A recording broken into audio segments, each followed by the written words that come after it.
Yo, what's the word, boys? Welcome back. UFC 310 in Las Vegas, December 7th. Just got some massive fight announcements by Dana White himself.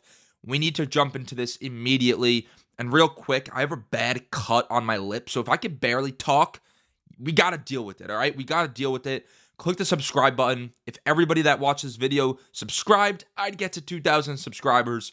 So let's do that immediately. Thank you very much. First up, the main event, the Welterweight World Championship. Belal Muhammad versus Shavkat Rakhmonov. This is an awesome fight. I cannot wait for this main event. People are going to be shitting on this fight a little bit, but I just think they're idiots, to be completely honest. I'm very intrigued by this stylistic matchup. On one hand, you have Belal Muhammad, who is not really a finisher, and then on the other hand, you have the finisher. 18-0, every win by finish. Belal Muhammad, great gas tank. His wrestling's very good. And then Shavkat can kind of do it all. Great striker, great grappler. I'm very intrigued by this matchup. And for anybody counting out Belal in this fight, I think you're just dumb. I think you're dumb. I don't think you're that knowledgeable on the sport. If you think Shavkat's going to absolutely destroy this dude, I just think you're wrong. I feel like Belal, stylistically, can give Shavkat a bunch of problems. We don't know how Shavkat's going to be in a 5-round main event. Maybe his gas tank is not going to be that good. He has been susceptible to straight punches in his career. If Belal could start mixing in the takedowns, landing the 1-2, landing the jab straight, and really start to push Shavkat back, I could see Belal winning this fight. Now, am I going to pick Belal? Let's hold our horses. I don't know if I'm going to pick Belal, but I am certainly not counting him out in this fight. And that's why I love this fight, because I'm not too sure on who's going to win. Shavkat, the clear number one contender. We're not getting any seventh layer of hair bullshit in this fight. No. Number one contender versus the champ. This fight makes sense. It's a deserving fight. Stylistically, as I said, it's very cool. I don't know who's going to win, so I'm intrigued. I'm very intrigued. Belal Muhammad, Shavkat Rakhmonov, give me it. Let's go. But we're not done. We are not done, because the co-main event might be even more intriguing. Alexandre Pantoja versus Kai Asakura, the co-main event. Kai Asakura's first fight in the UFC, and they're throwing him to the fucking title fight. Sheesh, man. He was signed in June, as the tweet says. This is his first fight.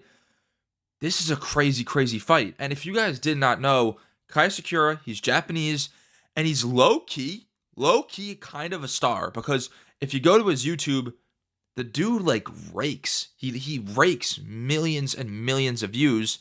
That's why the UFC are probably throwing him into a title fight right away. This dude could be a massive asset for the UFC. And I was going to say one thing else. Oh, yeah, Dana White also said that nobody wanted to fight him. And I mean nobody. So maybe they were trying to give him a number one contenders fight, or, this, that, whatever. And they just couldn't find anybody. So they said, fuck it. Let's just throw him into the deep end and give him a title fight. And Dana White said Alexandre Pantoja accepted. And this is like the first, or like the main event, stylistically, this is an awesome fight. Alexandre Pantoja, he's a dog. Amazing grappler. Very tough to beat. Clearly, he's fucking cleared out the damn near the entire flyweight division. And then Kai Asakura, he's a finisher, amazing striker. And his last fight, he finished it by knees to the body. So this dude is very, very dangerous. I'm not going to act like I've watched all the Kai Asakura tape. I have not. This is not, 2016 Odell. I've not watched every fight of his, or, you know the reference I was trying to make, but I have not watched all of his highlights. I'm going to be completely honest. I got to do my work. I got to dive into the tape. I got to see what he's really about before I make an educated guess on who's going to win. But from what I know, this dude's a crazy striker. I think he has good takedown defense. Pantoja, his striking defense isn't that great. He gets hit a lot. If somebody could stuff the takedowns, really dangerous striker. I'm just saying. I wouldn't be all too surprised if we hear and new in this fight. I wouldn't be surprised if we see or hear and new both times around. So that could be very, very interesting. But this is a crazy, crazy fight. We're really going to tap into this Chinese market. I hope he can become a big star in the sport because, I mean, stars are amazing for the sport. This would be a unique star. So I want to see Kai Asakura succeed. If he could like knock out Alexandre Pantoja, oh man, we could have a very big asset, especially for the flyweight division. So I like that. Let's keep moving on. This is going to be a shorter video. Rebooked for UFC 310. Ciryl Gane versus Alexander Volkov. This was supposed to happen at UFC 308. It has already happened in the past. Gane beat him by unanimous decision. And I think Ciryl Gane is going to win again, to be completely honest with you guys. A lot of people are picking Alexander Volkov to win, and I'm just not sure why. If it's simply a striking battle, I don't see the fight going to the ground. I'm gonna pick Ciryl Gane pretty much every time. I know Alexander Volkov has improved a lot. He's on a decent win streak. Recently won over Sergey Pavlovich, but Ciryl Gane, man, he is the greatest heavyweight striker we've ever seen. So if this fight goes tit for tat, I'm gonna pick Ciryl Gane to win. But this is a very, very interesting fight. The winner probably fighting Tom Aspinall. Excuse me, holy shit. Yeah, the winner probably fighting Tom Aspinall. Ciryl Gane getting a little bit lucky with all these number one contender fights, but I expect him to get the W. But this is a sick fight, can't lie. Lastly, Vicente Luque versus Nick Diaz. Was this also scheduled for UFC 308 at one point in time? It might have been. It might have been, but I mean, it's a cool fight. Two legends, I guess you could say. Nick Diaz is more of a legend than Vicente Luque, but it's a cool fight. It's definitely a cool fight. I expect Vicente Luque to win. Nick Diaz hasn't fought in the UFC octagon in what, 8 years? Let's double check that. Nick Diaz record.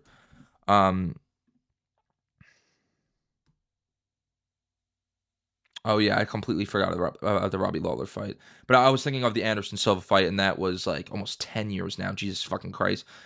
I literally completely blanked out on this Robbie Lawler fight because it didn't happen, man. Nick Diaz is not going to win. I don't know what bro's been doing for the past few years, but Vicente Luque is still decent, still has, some finishing ability. So I expect Vicente Luque to win. Now, I can give you guys my rapid fire predictions real quick. Main event, I am going to lean Shavkat Rakhmonov. The finishing ability is going to be too much. And if he hangs around, I know I said his gas tank might not be that great, but if you're fighting Shavkat for 5 rounds, the finishing ability of Shavkat is through the fucking roof. So give me Shavkat by finish. Alexandre Pantoja versus Kai Asakura. I'm going to go Kai Asakura by finish. Striking is really good, and if he can stuff the takedowns, I think he wins. Ciryl Gane, as I said, I think he's going to win this fight, and then Vicente Luque is going to win this. We're going to have more fights announced pretty soon, I assume, for this card, but this fight is already sick. This 3-fight triple header, I guess you could say, is awesome. I can't wait for these fights. Let me know what you guys think in the comment section down below. Don't forget to like, subscribe, follow me, do all that shit. Peace.